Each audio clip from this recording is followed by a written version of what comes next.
Hello, hello. How's everybody doing out there? That's right. We're YWT Daily. We're going to talk today about what's going to happen with the UAW strike with the big three, Stellantis, Ford, and GM. How that is going to affect used car prices if no new cars are being built. You saw that about post-COVID, just after COVID, when everything was shut down, you started noticing that Mustangs were getting whatever the hell people wanted to pay for them. Used Gen 3s, used Gen 2s were getting $5,000, $7,000, $8,000 above what they're normally worth because people wanted them. Do you remember when it was really difficult to find a RCSB F150, regular cab, short bed F150, eight cylinder? Extremely difficult. And if you can find one, Gen 3 especially, you could have sold it for whatever you wanted to. And if this impending UAW strike actually goes through and the production line stops, Ford, Stellantis, and GM are going to have a decision to make. Do we fire every one of these people and get off of the union's stronghold?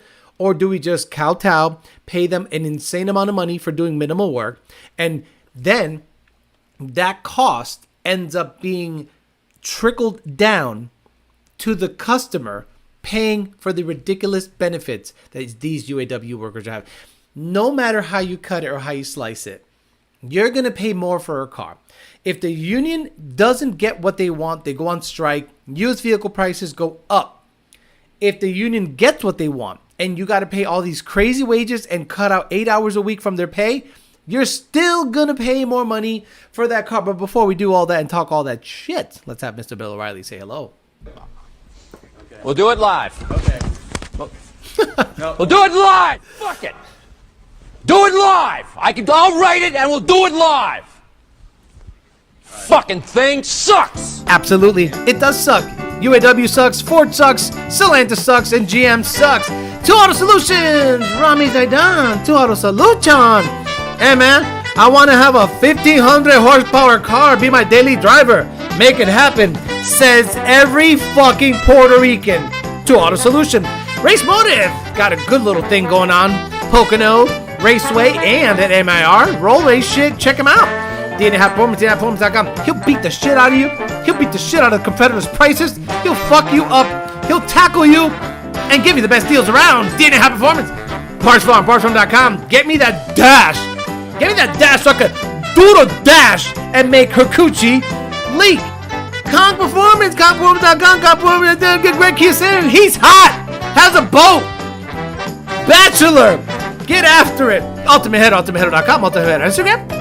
PMAS, Nick James and PMAS, Nick James, PMAS, Caliber Transmission. CaliberTransmission.com still has the reverse camera on his car. It's going to be stuck like that forever. Good job, Ford, building you a quality product. Now, we'll say hi to the people here, talk a little shit for a little while, and we'll see how everything goes. Deuce Data, Andy Ali, and Monty 540 were the first people to say hello. Travis, Joe Swiss, Joe Jackson, I'm Hung Solo, The Wolf, Alfredo Diaz, Darren Harper, The Wolf again. It's man, Travis, Sam Morales, T.J. Sikorsky, Dalton Dale. Says Paul Ponthio, Theo Baltas, Grandpa's Race Car, Angel Puerto Rico, Christian Duran, Zaddy 350, Paul Ponthio, Carter's TV, JD Swag, Kenny Phillips, Nat Jew, EPA, Wesley Stewart, Diego, Alex Mariquin, Maki Mock, JD Bryson, the two mods, Kenneth Phillips, True Viate Racing is finally has a real job, and he's gonna find out real quick once he gets a girlfriend that she don't want to drive in that tool valve because nothing gets in front of a woman. You're going to have that number 2 on your neck. That's going to be you, your car, and everything else you got going on once you get yourself some new stank on your hang low. Dixon, James Williams, Diego, Kenneth Phillips, Dane Austin, Smock, Abdullah Alabasi, Gregory Upvich, Carter's TV, Elva Galarga, Ramon Ballesteros says hello, that's the West Palm Beach. E. Willis, Gray Mustang, AJ, It's E. Bison, Hali Takwache mode. Hey, would you blow me? Slow 99, Abel, Chris Rush, Ivan D. Let's go to the bottom. Joseph C. Nardi got his car crashed up. Keep going out doing stupid shit. Keep going out there doing stupid shit. And some motorcycle ran into the back of his shit, doing the dash. EPB Dalva, whatever the fuck that means. Jacob Guillermo, Space Fries, Tom, JD Swag, 94 GT Vert. Tom Fivel, welcome to the Ducati fam. What did you pick up? Oh, Jesus, here we go. Sancho and all the other guys. Okay. So UAWs might strike. That's right. Oh, by the way, let me not. If you want to donate to LMP and have my face plastered on their car, the goal is $2,000. We have $830 right now. I'm going to give $500 on my end. So regardless of what we get up at Tuesday, I'm going to give $500 on top of whatever you guys decided to donate. Again, this is all to help LMPs, soften the blow of going racing, but we want my face and the peasant chap plastered on his quarter panel window wherever he wants to put the sticker. The goal is about $2,000. That's a good amount of money to sponsor a car for a race. If we get there, cool. If we don't get there, I'm still going to pay them some money, and $500 on top of whatever, and try to get a sticker on their car ASAP. So, UAW might strike because they want a 32-hour work week. Like, 32 hours? 32 hours. Could you imagine being an American in the United States and you are negotiating for more money and less hours? Like, what happened to the day where if you wanted to make more money, you worked more hours? Hey, you willing to work overtime? Fuck that. I'm going home to my kids. 39.99 hours. Ka-chunk, I'm out of here. Guys, anytime, any job I had offered overtime, I was in. Hey, can you work Christmas? Double time? Fuck yeah. I have worked 24-hour shifts at power plants. 24-hour shifts because it has to get done. And I got paid like double time and a half. Okay, I brought home a check that was like $1,500 or $1,800. It doesn't seem like a big deal now, but almost 20 years ago, and I was like, holy shit. I was so proud of myself. I almost died, but I got that money. And I was very happy about that because anytime anyone offered overtime, I took it. But the UAW says, nah, we want to work 32 hours. We want to make sure the Pride logo is everywhere. Did you notice that Ford built Ford F-150s proudly? I'm sorry, toughly? But they build Mustangs proudly? Ain't that some shit? When you look at a F-150 commercial or advertisement, they're tough. But then when you put a Mustang up, they're proud. I go, boy, you guys your messaging is super jacked up. But now, let's say they do go on strike. And remember after COVID, they couldn't get chips.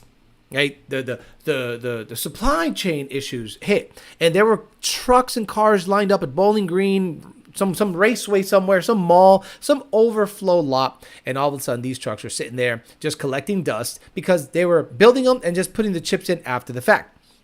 Then you started seeing F-150s and Mustangs go up in price, not value, price. Because if you wanted an RCSB right now, you had to pay $40,000 for a piece of junk. If you wanted a Gen 3 Mustang that was clean, I could have sold my car for $42,000 or $43,000, but I didn't. I said $35,000 is a good amount of money for a car with 30,000 miles, new-ish motor, because the other motor, number 7, popped, blown, making 795 horsepower. And I'm like, $35,000 is good money. Boom, sold it quickly. I didn't gouge anybody, and I hope the guy made money on the backside. Hey, yo. But now that's going to happen all over again. And if you bought a Dark Horse, if you bought a GT, 24 and up, and you paid a dealer markup, you might be okay. You are actually rooting for a strike if you own a 24 GT or Dark Horse. Why is that? It's a certified, stamped dud. But there's a lot of people out there that still want that dud. Now, you bought it thinking that if you remove the carbon traps and if you broke it in after 1,500 miles, it would magically gain in performance. And after none of that happened, and people that made fun of me for calling it a dud said, there are people out there calling it a dud, then they get it on the dyno and it is certifiable stamped dud. They're like, shit, I'm into this car for $1,200 or $1,300 a month. I don't think I want it. Well, you are probably rooting for a strike because now new Mustangs will not be made. Trucks won't be made. Nothing will be made for a while. That means dealerships are going to have a finite amount of Mustangs on the lot. So if the strike goes on for a month or two, you might be able to sell your shit either back to the dealership or to a private party that is psycho enough to either assume your loan or pay a little bit on top of what you paid just because they want the latest and greatest. Maybe they don't care about racing. Maybe they love how the car looks. Maybe they like lowered on some good looking wheels and they're like, well, I don't care about performance. This shit's never going to get tuned. I don't care. So I'll pay $58,000 for a GT with 1,300, 1,500, 2,000 miles, or $81,000, $82,000 for a dark horse that has similar miles, 1,000 or 1,500 miles. You are rooting for a strike. Matter of fact, you'd be psycho if you're a Ford owner, 2024 Mustang GT or dark horse owner, and you don't want them to strike. It is an insurance policy, because right now you're in your car and you have convinced yourself. Have you ever gotten something you wondered about?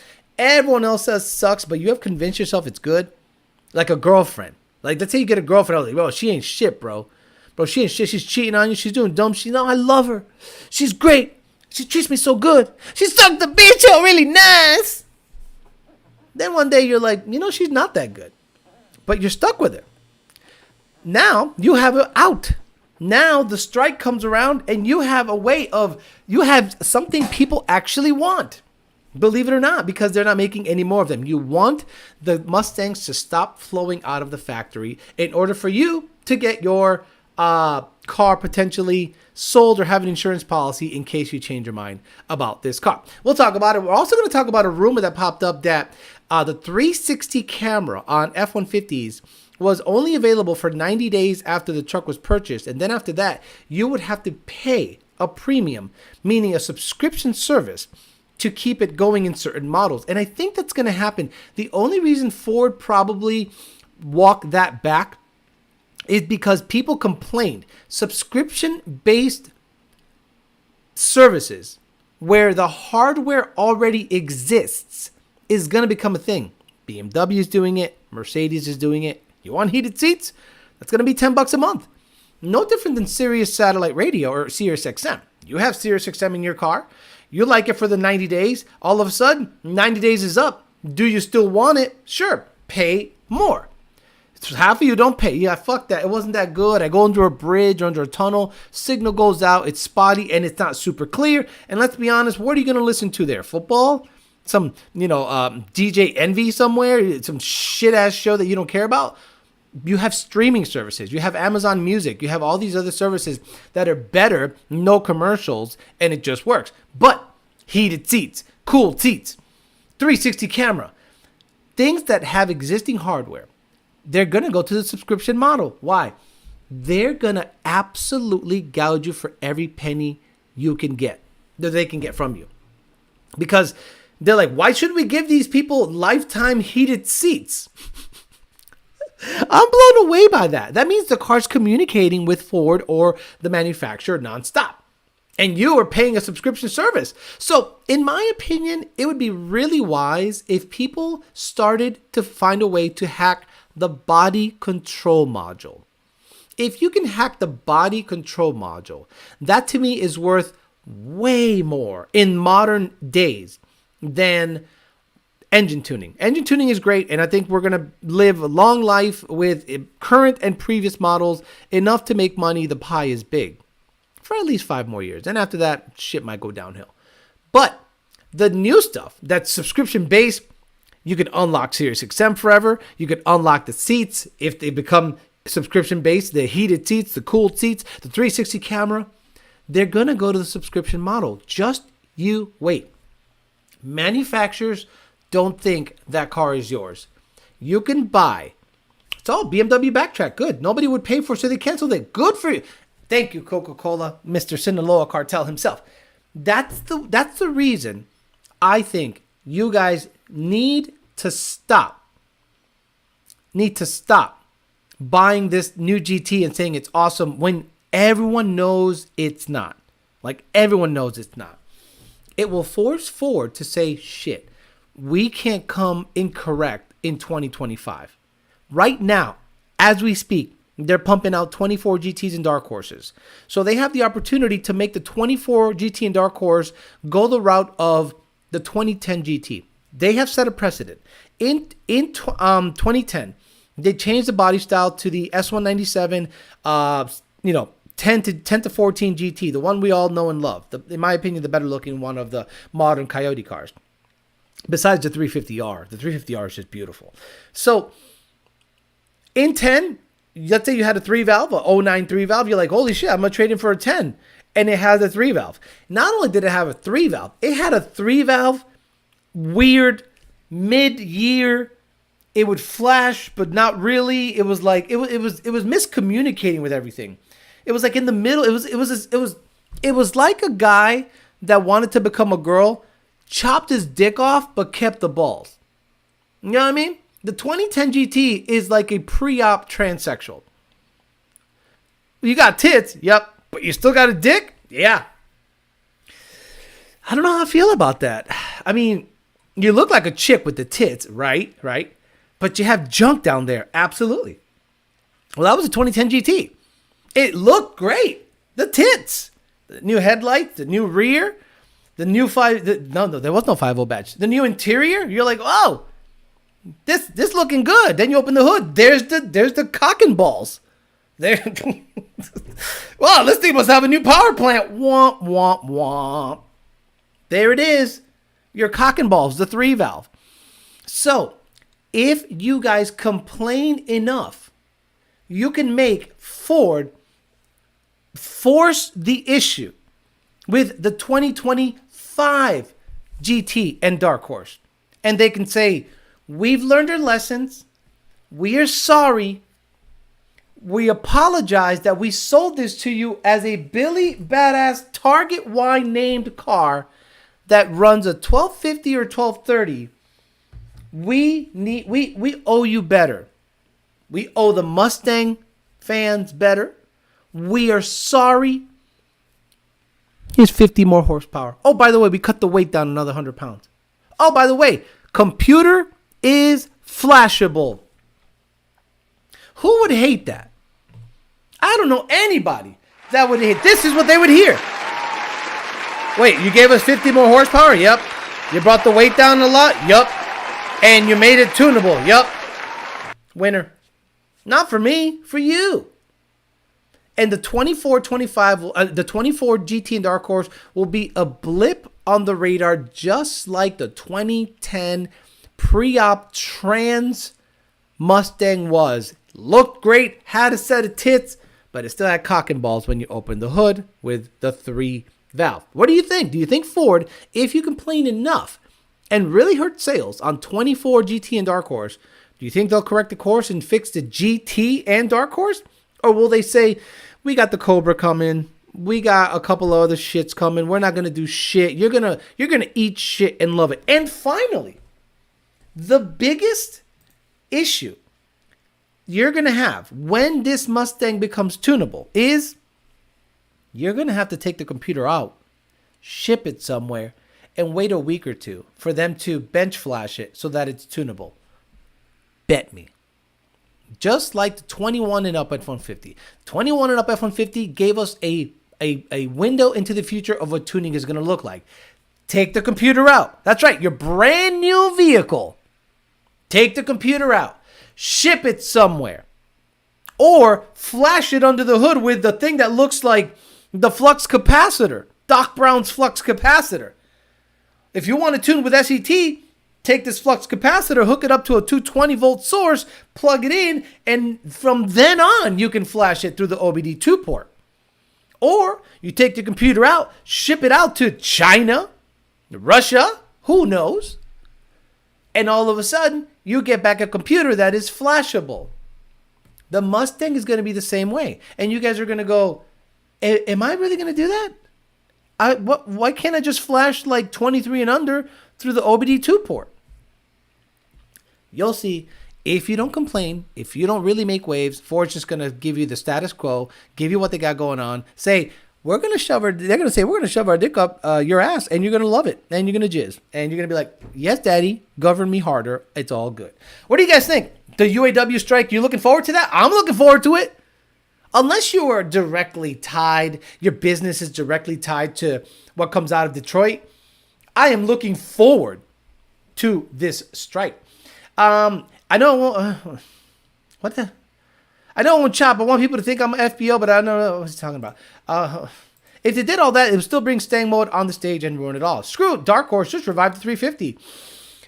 Stang mode gonna have his own mode in 2025. Eco Boost. Hey, I'm lisping for another 5 or 6 months until I get this situation rectified. So I can't make fun of his lisp anymore. I'm trying to get rid of it. Same shit Dodge does. Alex, please interview Joe G or Justin American Muscle. Relax. What the fuck? It's not like they have lives or anything. Just like the Toyota Supers 3000 for a tune and intake. Stang mode doesn't have a dark mode on his dark horse though. Man, I'm spoiled having an N-Gage. You have an N-Gage. You are the initiated. You are the real OGs. You know what the deal is. No shipping, nothing. No internet, nothing. You just fucking get a file. You put that shit in, and it just fucking works, bro.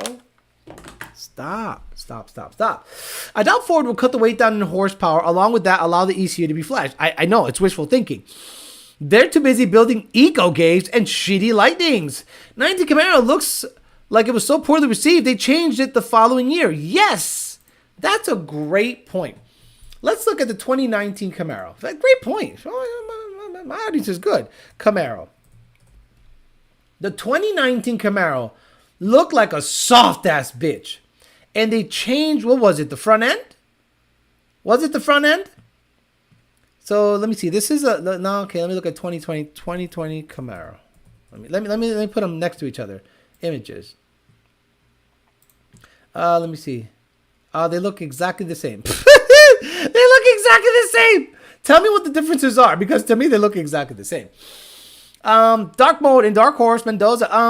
Thanks, JD. So, okay, what's happening? Just snagged me another N-Gage. That motherfucker going in the gun safe. Make sure it's not a Liberty safe. They'll give the FBI your code.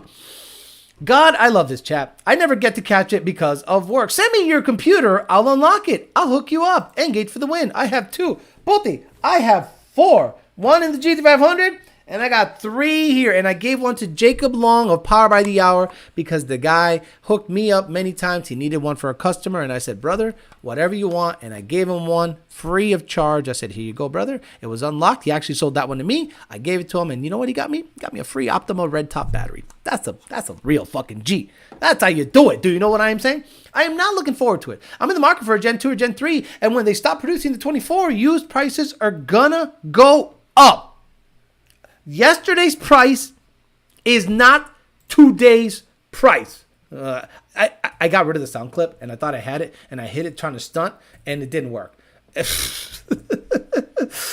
But yesterday's price is not today's price. Yesterday's price is not today's price. You tell him, Fat Joe. It is just price went up. So if you have a GT, Gen 2 or Gen 3, you can tell these motherfuckers that price went up. Yesterday's price is not today's price. It's not today's price. Price went up. He's certified. I love it. I love Fat Joe. This show makes jokes about drag strips, N-Gage, etc. And we got the 24 Mustang. Proof that Ford watches this channel. Guy nearby selling an N-Gage for $500 unmarried. Any way to tell if it's unlocked? Will it work on my 2018? Ask him to send you a photo of the tuning status screen. Tuning status. Send a photo. We'll let you know if it's unlockable or not. Alex, they changed the SS1LE and completely changed the taillights and rear valance. I don't care. If it's not that noticeable, I don't care. I thought it'd be like completely different, but I'm like, it's the same car. Yep, you did it, EPA. 4+ N-Gage Club for live. Maki Mock says PBD gave the Dark Horse certified non-dud stamp, of course, and it popped the check engine light. In used cars, hoping to make some bank in the next car. If you're in used cars right now in Chapa, you're looking like the Indian guy with the gold. That guy, I think he died, right? Oh my God, I don't know how to type in gold. I think that Indian guy died. If you are in the used car game, you're about to look like this in a second, like easily. You can be like, hey, welcome to my Habibi used car. How can I help you? Oh, well, I'm looking for a 2015 GT. Wait, I got to set the scene. Wait. Okay. Hey, how are you doing? Welcome to Habibi used cars. How can I help you? Yeah, that music's a little loud. Don't worry, guy. It's all good. Okay, I'm looking for a 15 GT. Huh, that'll be $70,000. It's so fucking loud here. Hey, Ranjit. This dumb son of a bitch thought he was going to get a Gen 2 for $40,000. Does he not know the UAW went on strike? because they want to work 32 hours. I regret selling my 2020 in June. I would have been sitting on a cash cow. Ford GTD ripped off the GTT design. If Fat Joe drops weight, we call him Skinny Joe or Slim. Shut the fuck up. Turu Viate. Leave the jokes to me. Do you think... Do you think E85 will go away? What is happening? Whipple 19350R for sale near me. $85,000. Somebody will buy it because it's a rare vehicle, very low production. Not my favorite, but 19 to 20 has the better motor. But a 350R is a 350R is a 350R. Fuck it. Rebuild the motor if it pops. Make it bulletproof. Vaya con Dios. Our used car director is Indian, so that's actually hilarious. Hey! Come over here. Tell that son of a bitch we're going to extend the payments instead of 5 years, 8 years.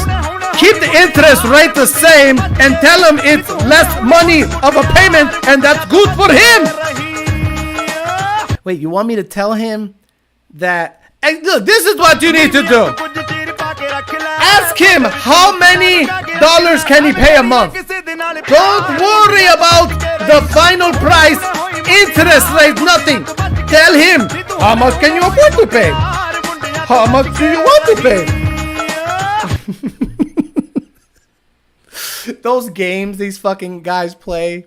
Well, how much do you want to pay? I'm like, the final price is more important to me than what I want to pay per month.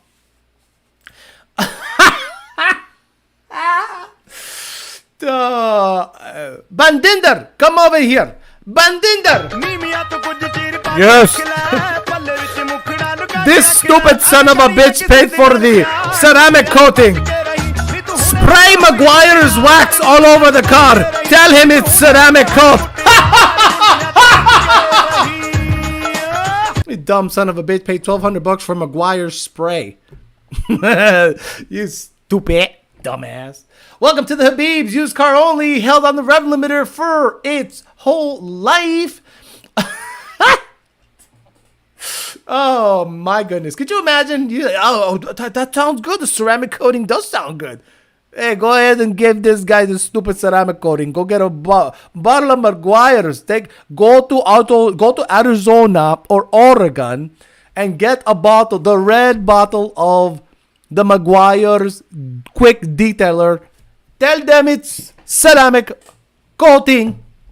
Oh my God, look, when I wash it, it beads up. Yeah, for 3 days.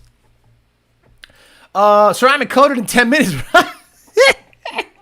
They dared tell me that they just said to me when I bought my Cadillac, do you want this ceramic coating? And I'm like, nope. And he goes, well, they already put it on. I said, in 25 minutes? You and I both know that's a spray. He's like, what are you going to do? Dubai, Texas, coming in hot. 19,350 for sale. By the way, if anyone's interested, get one while you still can. Look, this is going to be a big deal. Like, I don't think people realize in the Mustang community how big of a deal it is if the UAW strikes for a substantive period of time. I'm saying a month or two. A month or two of no Mustangs, no Fords being built anywhere. Now, I don't know if their whole shop or their whole operation is unionized. You know what I mean? Like, do they have a complete, unionized shop, electric, everything? The suppliers, people that make the seatbelts, the taillights, the wipers, the wheels, not Ford. They'll still be pumping out parts, I'm sure, because I don't think they're UAW, but who knows? But you are sitting, if you have a 2021 to 2023 Mustang, you're sitting on something that's about to go up in price, $3,000 to $6,000 depending on the trim. So right now, if you're like, I don't want to sell my car, I like it, I got good equity in it, I'm up $15,000, I owe maybe another 15. I'm good, and then all of a sudden strike happens and your car is now $6,000 or $3,000 to $6,000 more valuable. Boy, you're going to buy it. And you know what that happens? We get new customers.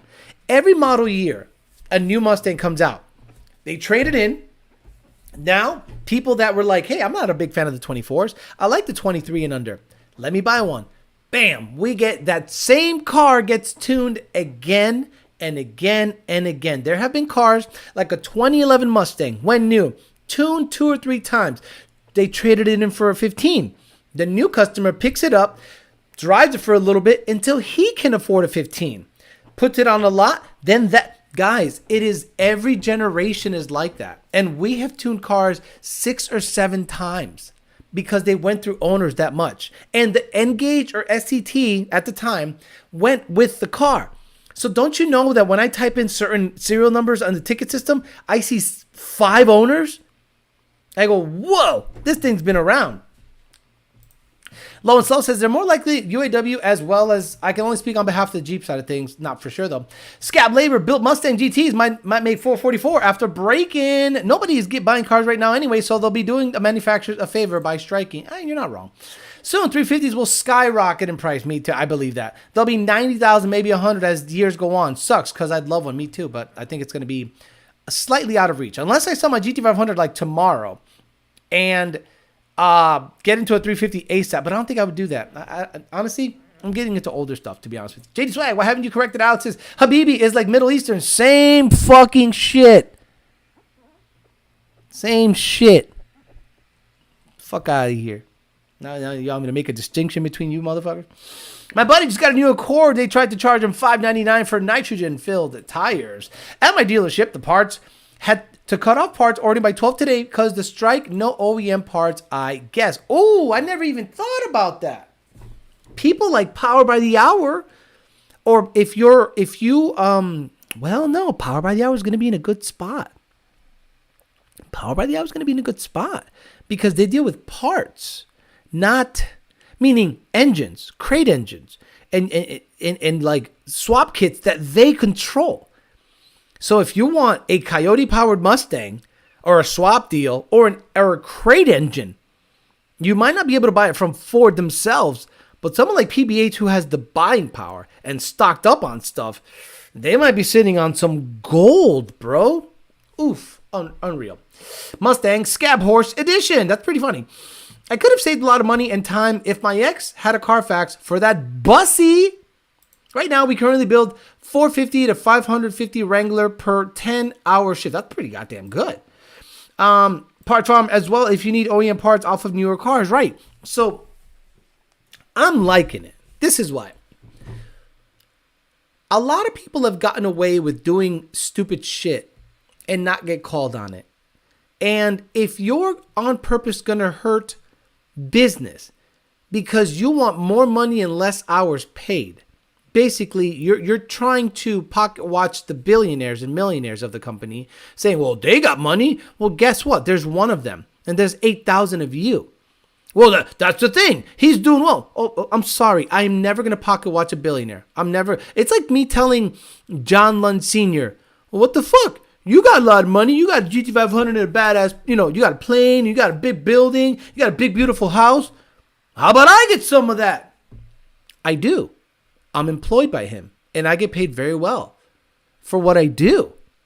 So I don't understand how someone that works at the UAW, building cars, assembling cars, I don't think any of y'all work hard.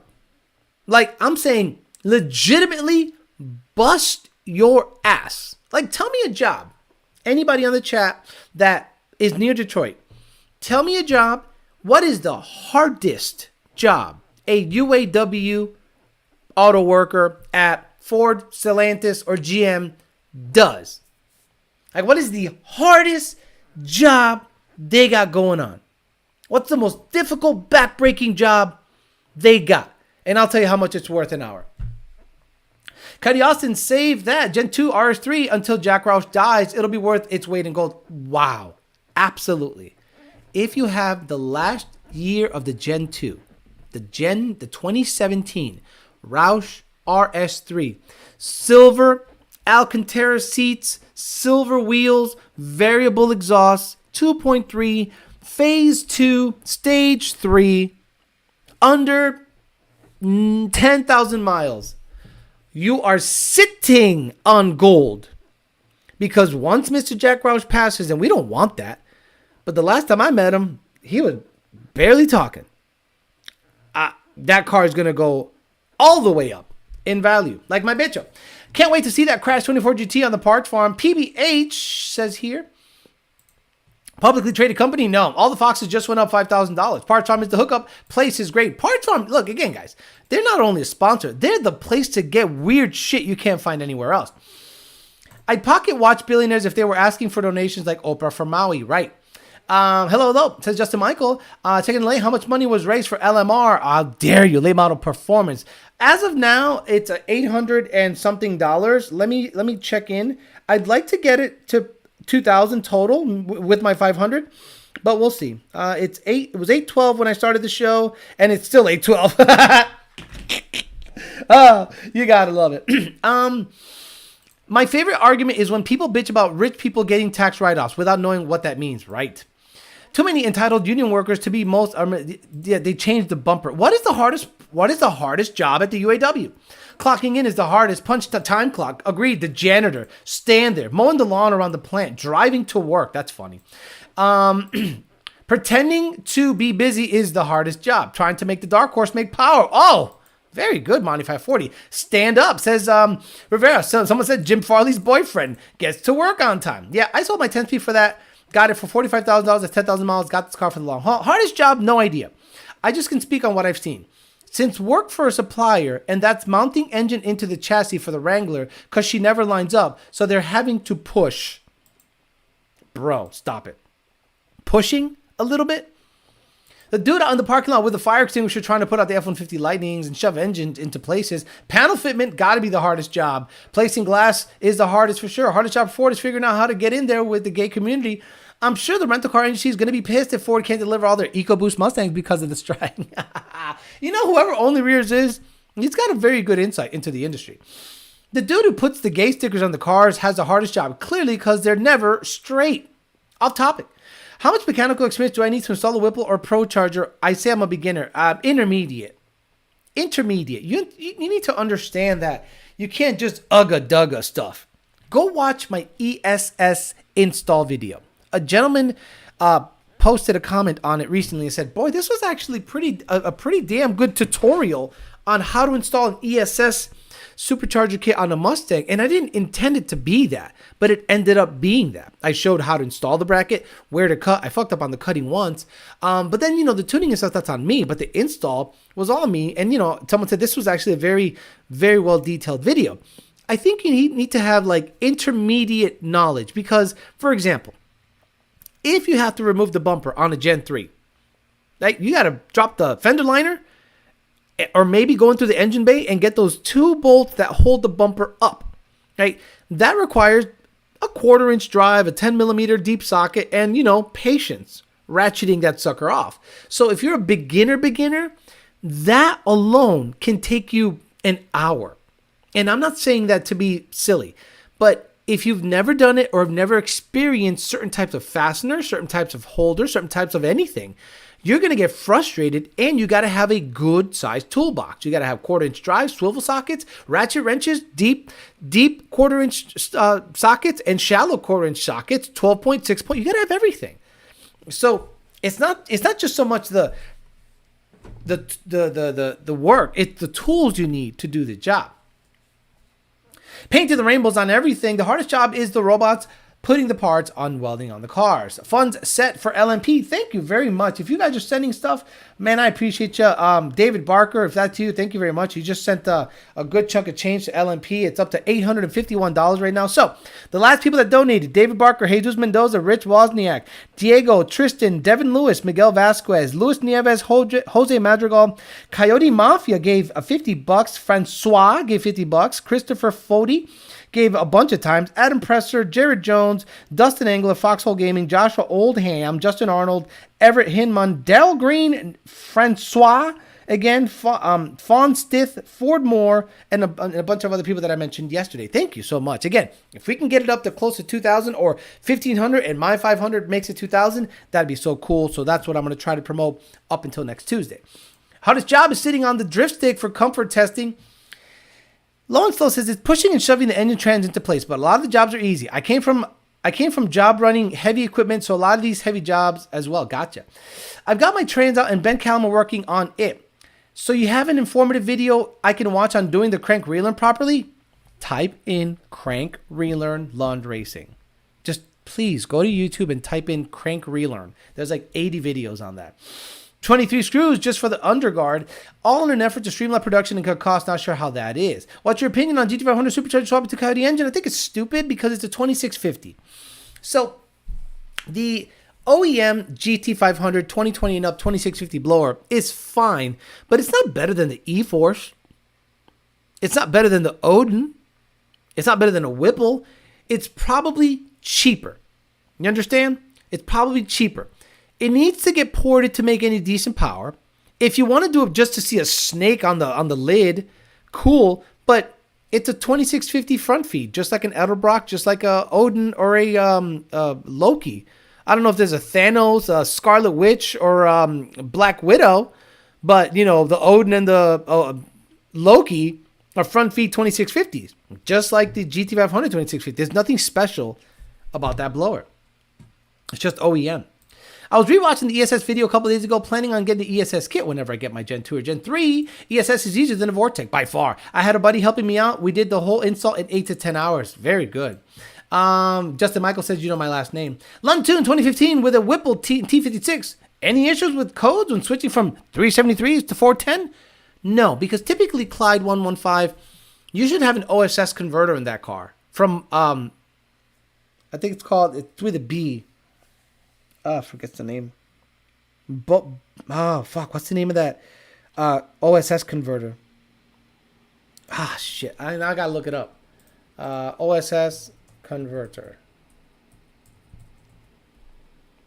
It's with a B. OSS converter T56. I'm having trouble hearing. Shut up, bitch. She's actually, Alexa said, what is it? Now I need to know what it is. It starts with a B, I think. Does anyone know? So I don't lose my mind. It's like Bowler. Thank you. Oh, Jesus. You know, one of those things that you forget and then you're just kicking yourself in the ass because you forgot. Bowler, a Bowler box. So if you have a T56 in the Gen 2, 373s in a Bowler box, there's your OSS conversion right there. We don't need to do shit. When you switch to 410s, nothing should change. It's awesome. Bowler harness, exactly, the Bowler harness. This man just said tapping on a timing cover. What? Tapping on a timing cover. You ever heard tapping noise from the timing cover of a Coyote? Yeah, no. Unless the tensioner is loose and there's no proper tension on the tensioner, then it should never tap. The timing cover should never tap. There's an issue. GT500 blower is way better than the Roush blower. Oh, okay, I'm sorry. You're right. The GT500 blower is better than the Roush blower. Bauer says, I work at the Ford Escape plant, and I wouldn't say jobs are hard, but some are more physical than others, and others are more busy. The line runs 80 cars per hour at this plant. Nito Diaz says, I've been watching all in any ESS install videos, so I don't run into too many hiccups, which will still happen. If VMP has the Odin and Loki, then ESS G3X is Thanos for sure. Look, I think ESS did a very smart thing by giving blower kits to certain influencers. But the issue is if you gave... Okay, Valley 10-speed put me on to ESS G3Xs. So did Timothy Fush. But those are customers for Lund Racing. So nobody that I know has been quicker 60 to 130, as far as I know, as Valley 10-speed.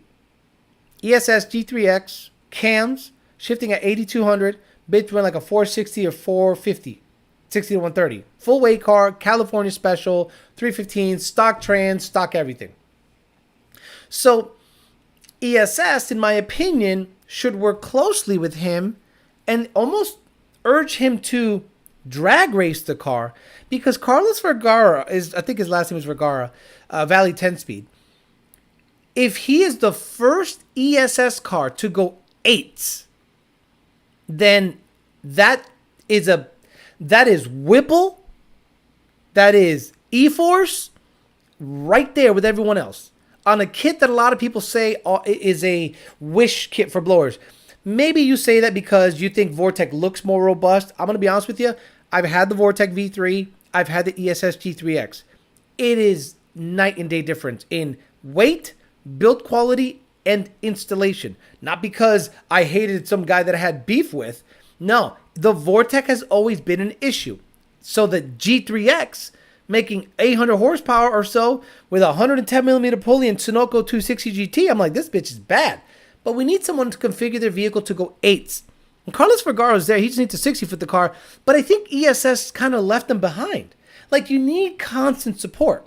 You need ESS to work with people so that they support the product. And if Valley 10-speed gets dumped after ESS gives him a kit and says, Vaya con Dios, then he's going to go to a turbo kit. And he's going to ask me, Alex, like he's going to ask me, I think they're made in Germany, James Williams. He's going to ask me, Alex, what would you do? And I'm going to say, as a tuner, turbo. All centrifugal guys go from Sentry to turbo. Never does a centrifugal guy go from Sentry to Whipple. Whipple guys go Whipple to bigger Whipple. And then they go from a 10R80 to a Turbo 400. Then they go 870s, and that's kind of where they stop. Because to go quicker than that consistently takes big boy power, longevity. You're just going to start breaking a whole lot of shit once you go 154, 155 in the quarter and 8.6 with a Turbo 400. You're going to start breaking rear ends. You're going to start breaking a bunch of stuff. So ESS, in my opinion, while they're supporting influencers and YouTubers, I think they should support the racer as much as they're supporting everyone else. And that if that requires, hey, what do we need to do to get the torque up? What do we need to do to do we need to reconfigure the kit to make it drag race friendly? Like, imagine ESS comes out with a crank mounted situation. Sounds very tough, right? Sounds very hard. Sounds like a big undertaking. But ProCharger has it. Vortec has it. Paxton doesn't because Paxton's Vortec, same shit. ProCharger has a crank mounted situation. So does Vortec, like a V30. ESS, if you want to get racers on the program, you got to support the racers. If not, they're just going to go twin turbo. I wonder if ESS blowers. Oh, we got there. We got Germany, I think. Yeah, I haven't heard of Paxton ever since ESS took the spotlight. I wonder if they'll cater to S197 owners. ESS does use global materials. Based in Germany, I think, and stationed out of Arizona or something. Sentry setups have my heart. I personally don't see a need for a turbo setup for a street too. Exactly. For street shit, you don't need turbos. ESS gave 651 My Garage a G3 to take his Vortec off his orange Gen 3. Says he likes the G3 better. Runs a lot of people. Not a Luntoon guy, though. ESS smart with the marketing. They are smart. I'm not going to lie. Well, I think ESS targeted what they wanted, which is the street racing crowd, which probably brings more money than track stars. No, you'd be surprised. You'd be surprised how... Okay. Okay. This is a good one. I'm going to... My ruffle a feather or two. How many of you saw Billet Pro Shop go 410 in a stock block Coyote and actually think that's a stock block? How many people see a Whipple supercharger on a car, run 450s in the 8th, and buy it for their pump gas daily? Like, guys, racing matters. And I'm not making fun of Billet Pro Shop, but in my opinion, a sleeved O-ring block stops being stock. I get it, stock casting, because an LS this weekend went 420 in the quarter, and they said stock block, stock block, stock block. So then Billet Pro Shop's like, we went 410, and I'm like, both of those are sleeved, both of those have O-ring, both of them, whatever, stock casting, whatever you want to call it. So most people are going to be, well, that car is faster because it has a Whipple. So if ESS has cars in the 8s. Guys, ESS doesn't have any cars in the 8s, as far as I know. So it kind of matters. If you wanted to drop out of the power band every gear, then go right ahead. What's happening? Do you think Turbo 400s are bad for roll racing? No. With a tight converter that's street strip friendly, not completely undrivable? No. I think a Turbo 400 A Turbo 400 won a roll racing event at Race Motive in Pocono Raceway. I wish I could find it. Let me go to the Instagram page. Lund Racing. Search Lund Racing. And let me see. I'm going to turn the volume way down. No, it's not there. Let's go to Race Motive. Search. Race Motive. Let me see. Race Motive. Beautiful. So I'll look back at the event. And there was a Turbo 400 equipped Mustang getting it. Like dumb shit. And I hope they posted it. No, shit. It's not on their story. So yeah, we'll give Race Motive a shout here because they are a sponsor. Oh shit. Here we go. Sponsor. Here we go. So right here. Where's that one with the Mustang fucking getting it, man? No. Damn. Anyway, this is Race Motive's page. Check them out. It was on one of their stories. So if they can send it to me, I'd love to post it by the end of the show. This Turbo 400 Mustang single turbo car was just really screwing things. He won the rear wheel drive situation. Vic SL S9898. 17 3-liter Whipple. F150. 93. 17, so a Gen 2 Whipple? 93 octane, 3.6 pulley, 1050 long, blah, blah, blah, blah, blah, blah, blah, blah. Shift at 7,300 RPMs, worth going any higher. Trapped 118 and a half. Gear calculator says 73 and third will do 118. Will manual third let it rev higher? Hey, why don't you ask your tuner for 7,700 RPM shifts and see what happens? Vic, tell your tuner, hey, I would love to try 7,500 or 7,800 RPM shifts because I'm in the 8th mile and I want to ring out third gear and see what they say. I can't imagine they're going to say no. And if it's me, I'll do it in a heartbeat. Racers cheat and lie, part of the game. Be smart, people. ESS had made their kit cheaper by using cast and stopped using CNC parts, then raised their prices. Why are you nut swinging? I mean, if you look at, because you don't see what I see, like at all. Nothing but ESS kits are in my tuning queue. Not Vortec, not Paxton, not ProCharger. For every one ProCharger, there's 7 or 8 ESS kits. I'm sorry, they're doing something right. I've heard some LS guys say stock bottom end means stock displacement. Oh my lord, stop that. Are they saying that? See, I hate the, okay, when a Fox body guy says stock suspension, what do you think that means to everyone else? Oh, you got south sides in that bitch? You got battle boxes? UPR uppers and south side lowers? Lakewood traction bars? Right? Stock suspension, stock mounting points. If you're mini tubbed and you got inboard shocks, bye-bye stock suspension. Are the shocks inboard? Meaning closer to the rear end? Yes. That's not stock suspension. But these motherfuckers say stock suspension. Just like these motherfuckers say stock bottom end. Stock block. Okay. If I took a Predator block and I filled it, so it's dry deck, shove 50 pounds of boost in it, running methanol and holly, and run a 650, can I say stock Predator block? Go ahead. And if you say no, why not? It's a stock block. Well, Alex, stock blocks didn't come filled in dry deck. Well, they also didn't come O-ringed and sleeved.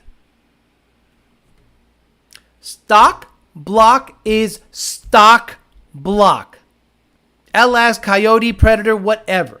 What did Jim say? Hell no, that's not what SBE means in the LS world. It means stock crank rods and pistons. That's so stupid. Oh, no, I'm sorry. No, you're right. Stock bottom end. What about stock block? So, can you have a stock bottom end in an aftermarket block and claim the stock bottom end record? Yes or no? James Williams, can you have a stock crank rods and pistons in a Billy Badass LSX block or whatever and claim stock bottom end record? Yes or no? Watch him say yes. That's why I don't fuck with any drag racers. Because they're stupid. Every single last one of them. Stock suspension, Fox body. Bro, that thing has a racecraft front end. Bro, that thing has inboard shocks. That thing has this and that. Why are you claiming stock suspension? I got a stock suspension, stock block Coyote. Oh, so you have a dry deck, O-ringed, sleeved, mini tubbed, inboard shock. Shut up. Stop. Stock block is stock casting. So, give me a Predator block. Billy Badass internals. Fill it. Dry deck. 50 PSI. Holly. Can I claim a stock block world record? If it runs like 650.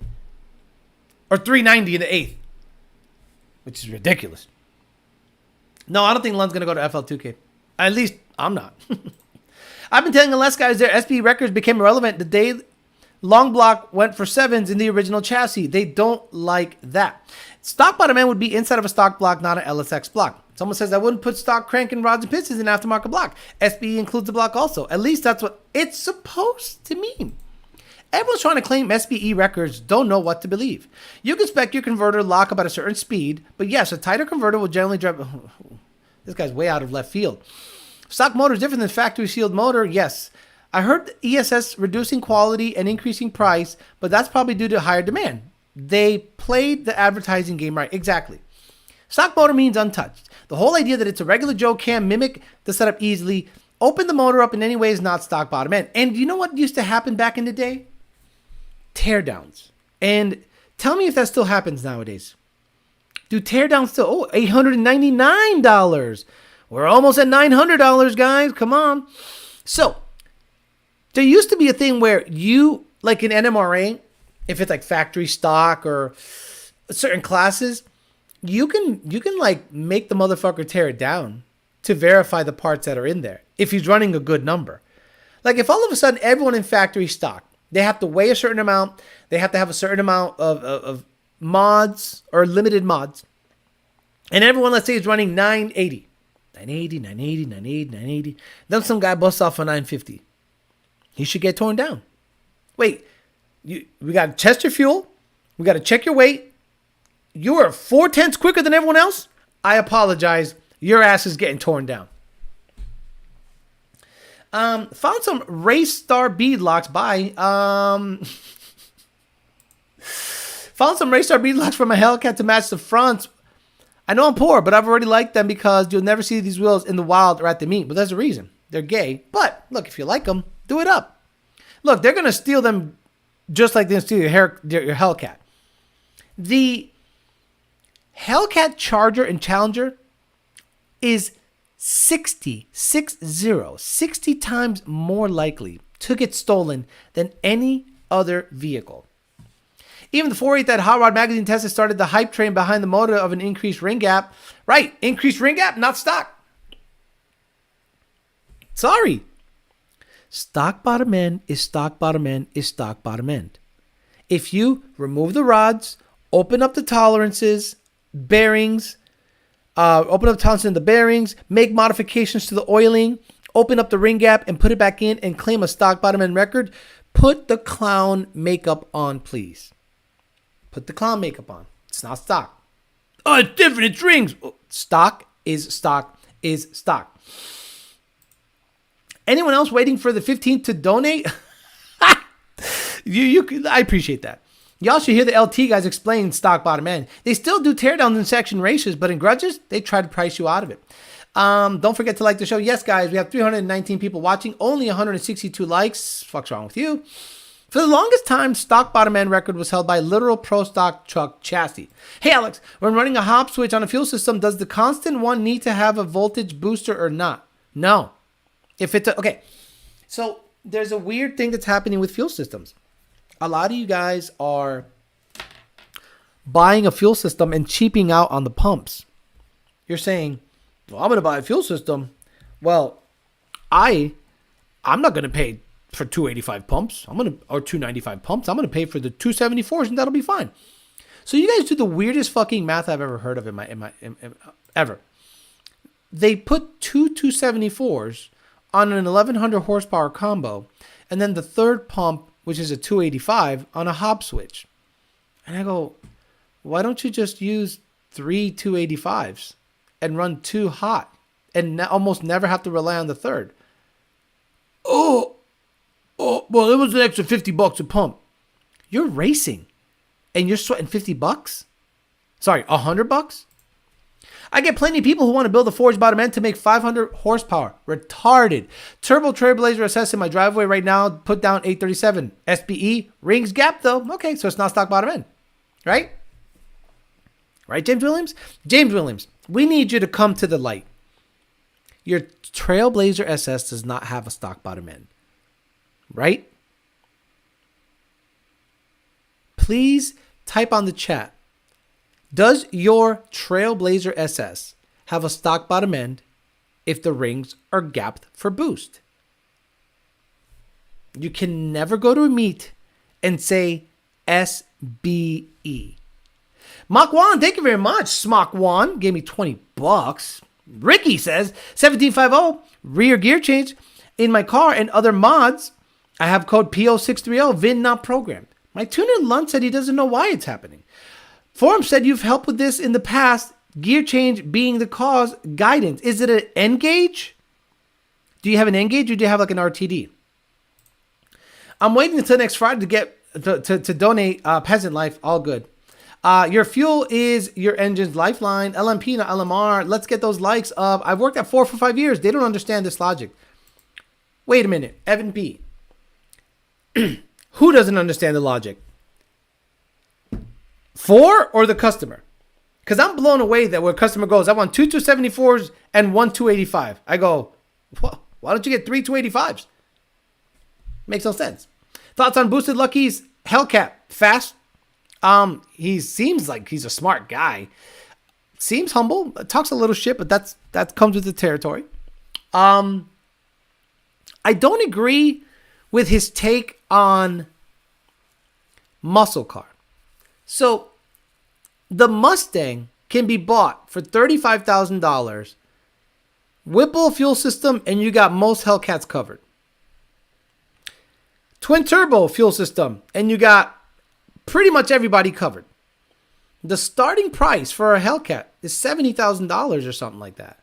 So when he starts talking about GTR's starting price point is $100,000, I go, wait a minute, then that logic can be used for Mustangs. Brand new Mustang right now, 23, not a 24, fuck 24s. 35 to 40.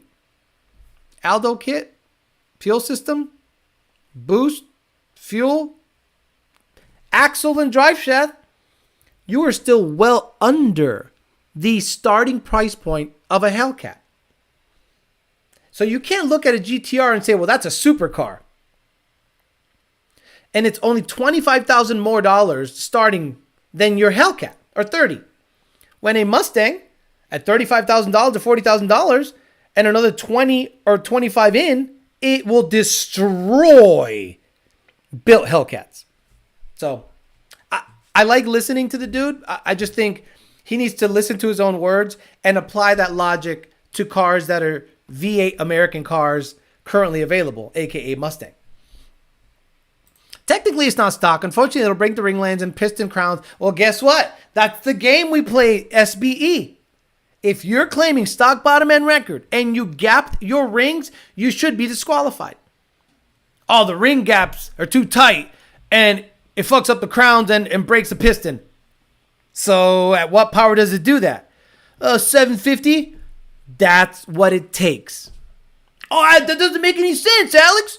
We're a ring gap away from making 1,000. It's not stock.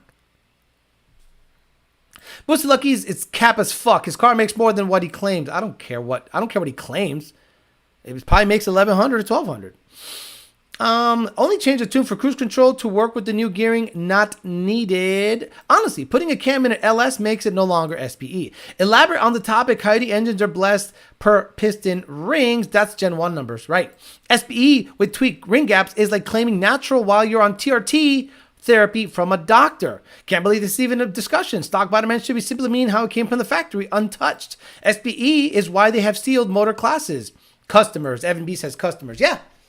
So, look, if you're going to buy a fuel system, you're really stupid if you buy 2 primary pumps that are smaller than the third?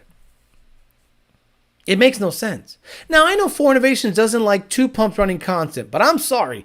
Every vehicle I've owned and every vehicle our customers have owned, thousands of guys, have run 2 continuous pumps continuously for years. No issue. No issue.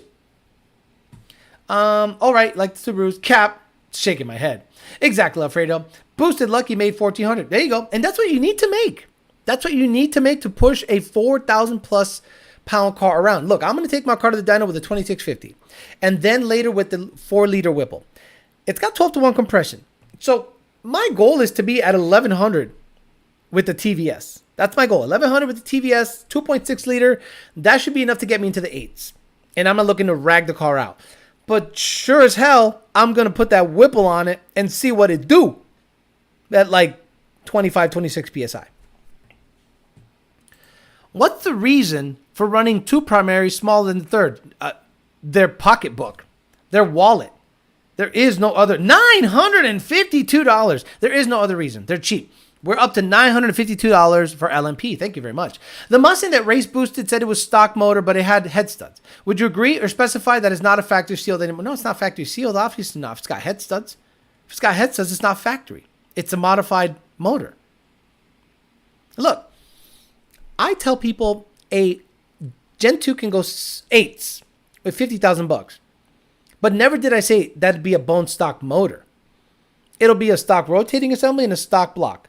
But studs, oil pump gears, just in case, because you're making over 1,000, and boost and fuel. It's not a stock motor, though.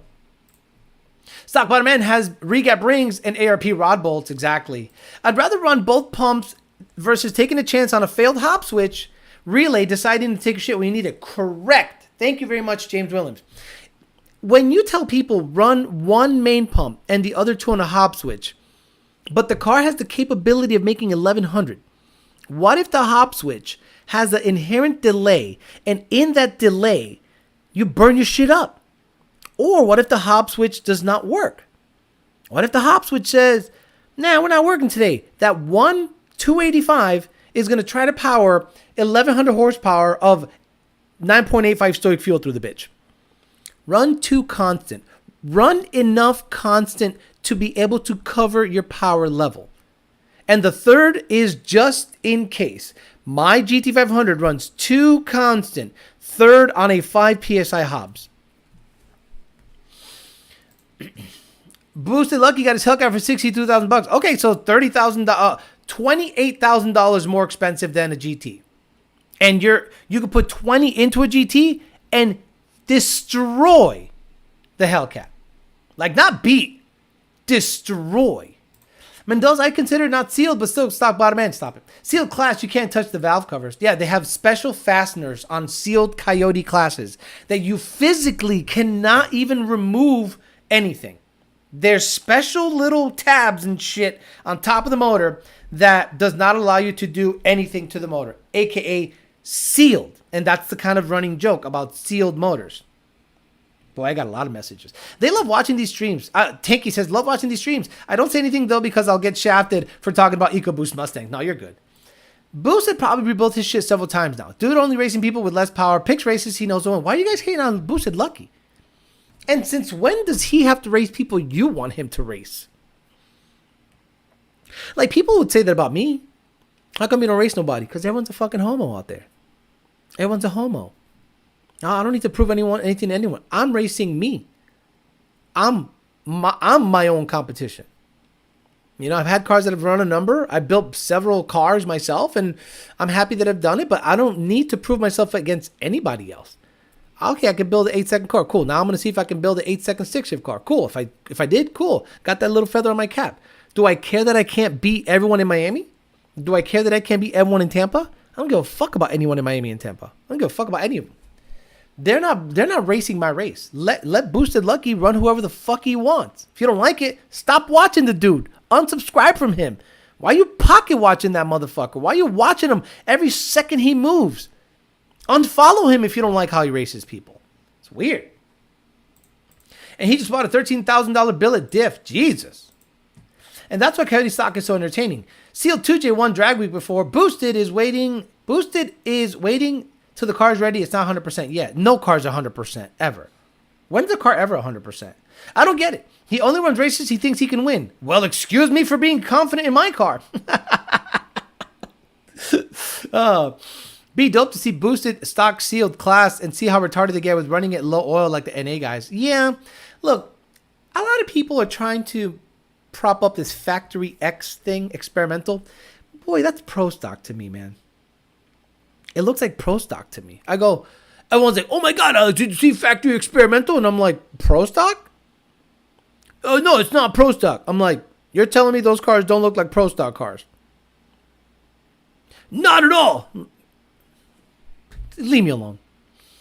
Alex is trying to do the Vulcan mind melt on me via YouTube. His goal is to make me switch sides and jump into the Coyote game. I'm trying to resist. Stock Coyote making 1,000 horsepower is very tempting. We have had 50 customers with a stock Gen 2 or Gen 3. Again, you do the things to keep the motor good. Studs, oil pump gears, right? Even let's say you don't do that. Let's say you just want to make 1,000 on the dyno.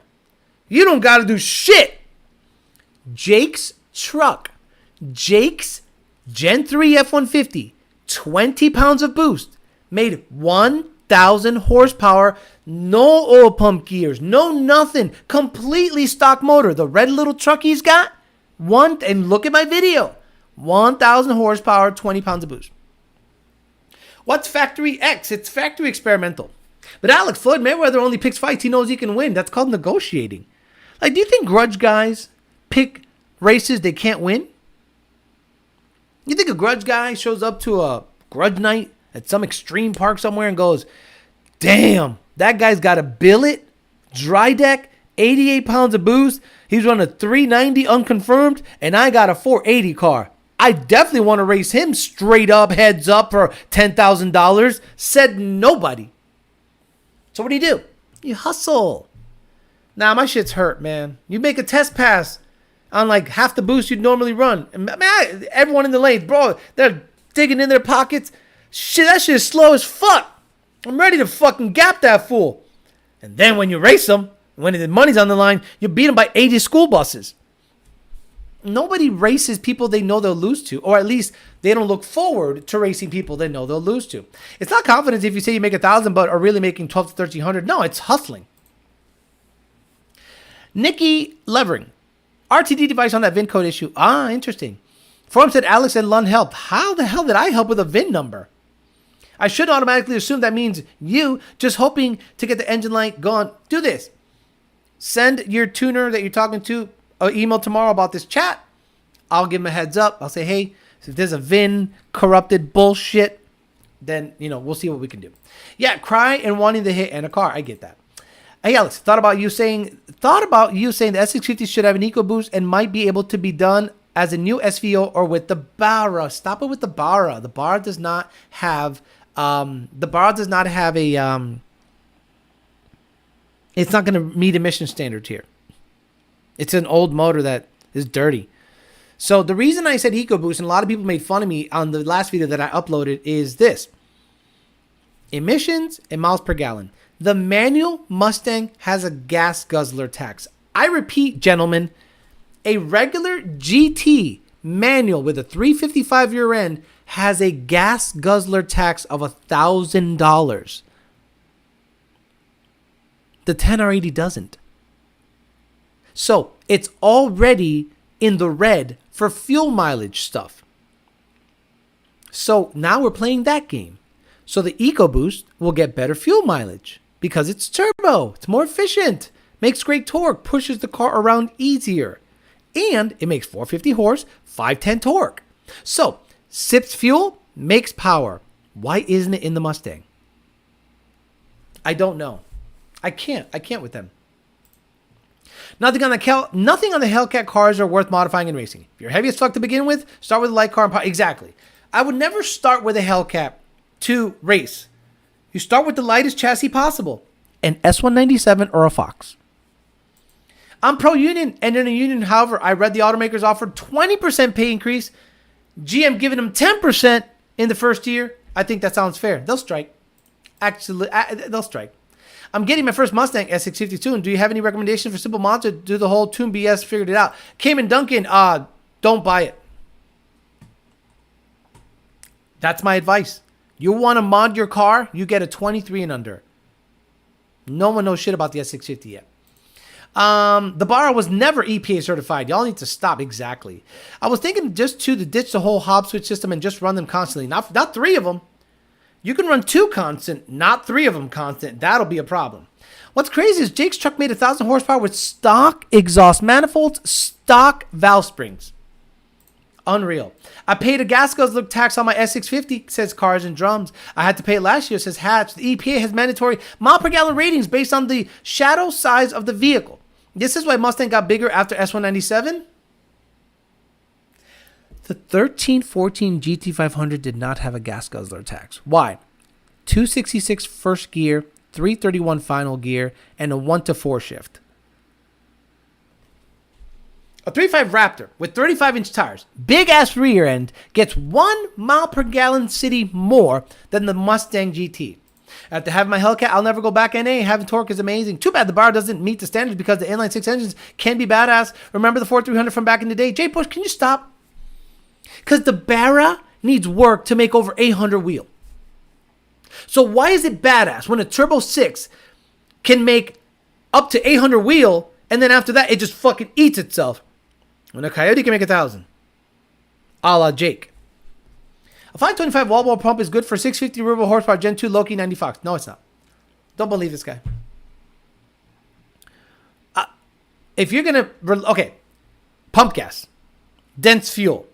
Sure.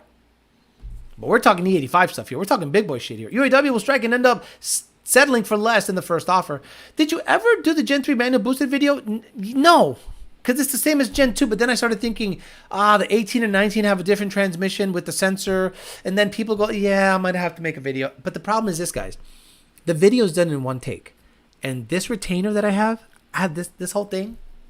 I have a fucking thing in it. It hurts to talk.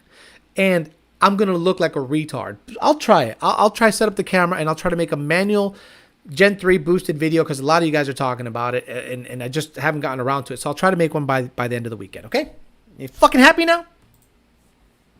Johnny Tran says, you'll learn so much building a Fox body, especially driving. Alrix found a 14 Ruby Red manual GT. Tempting to buy it. Where? Is it $28,000? 2JZ and S55 entered the chat. Nobody cares. Nobody cares about any of that shit. What the hell is this?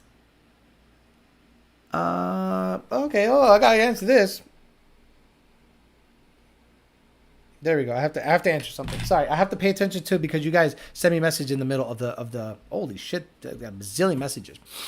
I used to have a 3.5 F150 and it would drag my brother's 5-liter all the time. 3.5 Raptor and a Mustang would have been a great idea on Ford's end. And a lot of people go, yeah, American muscle, the rumble, huh? Oh my god. And I'm like, you don't get it. It's either have an underperforming V8, a la the S650, or have a faster, quicker, zippier, better on fuel mileage, and potentially a tune away from really getting after it with the twin turbos and race fuel. Like really getting after it. No, y'all stupid motherfuckers don't see, you don't see ahead at all. You go V8, V8, V8. Oh, that V8 that is slower than the previous generation? That one? Because the car's heavier? Dude, it's going to be 6 months with this retainer. It's like keeping my teeth like not from collapsing in on themselves. Keep shorter sentences when filming. Impossible. Alex, can you elaborate on run 3 pumps constantly with the 85? Did I tell everyone not to run 3 pumps constantly? And this guy listened to something else? Can you elaborate on run 3 pumps constantly with the 85? As opposed? Did you mean as opposed? Oh my God. Alex, can you elaborate on run 3 pumps constantly with the 85 as a pose, P-O-S-E, to using the hop switch? Not as opposed. I can't. I can't. I'm done. What are some issues? Burn everything up. 3 285 pumps trying to pump fuel around the car. Fuel will get hot. 2, not so much. 3, I wouldn't risk it. I remember in college racing a kid in my class. He had I don't care. What fuel pump is good for a 90? Look, once he said, I remember back in college, I don't care. What fuel pump is good for a 90 Fox Body Gen 2 with a Loki? My aunt gave me a 650 wheel. A single 285 pump would be fine on pump gas. E85, I want you to get a fuel system with 2 285s at least. Opposed, exactly, Cars and Drums. 2 pumps, you said.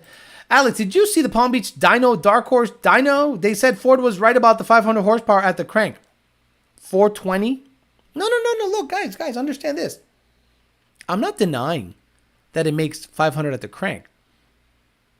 But how is it that my Gen 3 GT with 460 at the crank made 440 wheel and the Dark Horse is struggling to make 430? So you're telling me my Gen 3 GT made 510 crank? No. Something's wrong with this Dark Horse.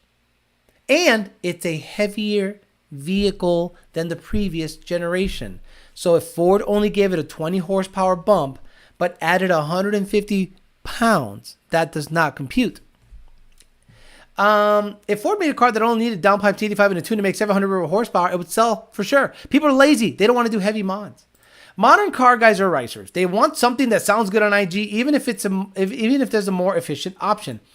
I would have been elated if Ford says 3.5 EcoBoost, 450, 520, all-wheel drive hybrid, tunable.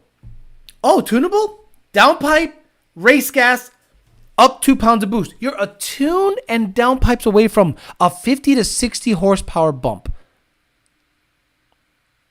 Nah, I want the V8 Rumble. Okay, cool. There's your V8 Rumble. Now you got to install a blower on the fucking thing to go fast. A $10,000 and up blower for the thing to run a number. Great job. Great job choosing your future engine layout. They changed the racing rules at the dirt drags after my brother built his EcoBeast and tuned it. He wasn't allowed to race against LSV8s. They started crying. Guy asked why his Turbo Fox had 1.6 rockers on the intake side and 1.7s on the exhaust side. That's the level of ingenuity you need to build in a Fox. That is interesting. It's a variable cam. Variable. 1.7 intake? You said 1.7 intake? On the exhaust side. Gotcha. Pick your poison, Maki Mog. Either trans that does what it wants or trans with awful gearing. Ball out on blower, wheels and exhaust, skimp on fuel system. Factory freak. If the Mustang is already this bad with one special model, would it not suit them to ruin the balls for Cobra with the S650? I said that they might get their heads out of their asses if enough people can complain and make the 24 Mustang an anomaly like the 2010 Mustang. If you complain enough and don't buy this vehicle, Ford, you will force Ford's hand. You are the market. You have control of what Ford puts out. Don't you guys get that? Don't you guys get that you have direct control of what Ford puts out there if you're willing to manipulate the market a certain way? But you're stupid. You want clout. You think this car is going to make your YouTube channel pop.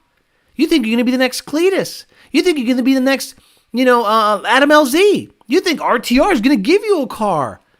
When you can just say, fuck that. I'm not buying this car because it's a dud. And I want Ford to give me a better product. And if most of the people thought that way, Ford would look at their sales and go, in the boardroom, everybody. Okay, what do we have to do? Mustang sales are dead. The only way we sold decent cars was to rental car companies. Well, all of these surveys say that the car doesn't make enough power and it's too heavy, sir. And it's not moddable. Every Mustang owner, or at least 80% of the Mustang owners, modify their vehicles to go faster and have an aftermarket tune. So what do? Well, how can we bump up the power? I don't know, engineer. Figure it out. Can we shove a 5.2 in it and pass emissions? It's already got a... Stop it. The only people buying the S650 are cloud chasing dads starting a YouTube channel. Except everyone would have to go to Stan Cho's videos to complain because it seems like Ford gets their suggestion from his videos. 2010 is the king of duds. Take the drift handbrake out for starters. I kind of think Ford maybe the S650 made the X50 just to buy a few years before going EV, potentially. I'm trying to think Ford only came out the S650 because there was no competition. You can't even see the screen well enough on the steering wheel. Right. Get in the S650 with 2 tablets and put yourself in a good driving position and put your hands on the steering wheel. A quarter of the tablet cannot be seen. You have to go like this. Because they're square. And your previous entertainment system was right in front of you. And it fit in between that void in the steering wheel. But now they got square dashes or square tablets. So now if you're going through your menu, and depending on your height and where you sit to drive, you have to actually look down or up to see the rest of the dash. It's just silly stuff. I can't imagine buying a 2010 Mustang new and a year later the Coyote comes out. I just got a Gen 1 Coyote. Any thoughts on what I should do first? John Mendoza, you're 10 years too late. Look, a tune, PMAS intake, and you're a happy guy. The bigger dud, 2010 Mustang or the dark horse? 2010 Mustang. 2010 Mustang is a legendary dud. 3-valve. Again, guys, if you're a Camaro guy and you're driving and you see an S197 10 and up behind you, you go, ooh, Coyote? Coyote? Gets up to the light and on the fender it says GT. And you go,